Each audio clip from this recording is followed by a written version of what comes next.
এটা একবারে ভালো করে মনে রাখার চেষ্টা করবেন। এখন আপনার যত খরচ হবে, প্রত্যেকদিন যত লেনদেন আসবে বা ট্রান্সেকশন আসবে খরচ সংক্রান্ত, প্রত্যেকটা খরচের জন্য আপনি ডেবিট করবেন। ধরেন আপনি প্রোডাক্ট পারচেজ করেছেন বা ক্রয় করেছেন। সো ক্রয় করাও হচ্ছে ওয়ান কাইন্ড অফ এক্সপেন্স বা খরচ। যদিও এটা নিয়ে অনেক কথা আছে সেগুলো আমরা অন্য দিন আলোচনা করব। এটা জাস্ট আমি বেসিক গুলো আলোচনা করার চেষ্টা করছি।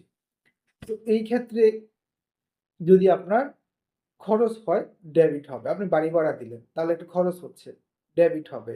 আপনি অফিসের এমপ্লয়িদেরকে আপনি সেলারি দিলেন, এটা আপনার খরচ হচ্ছে, ডেবিট হবে। আপনি বিজ্ঞাপন দিলেন, অ্যাডভার্টাইজমেন্ট করলেন, ডিজিটাল মার্কেটিং এর জন্য আপনি এক্সপেন্স করলেন।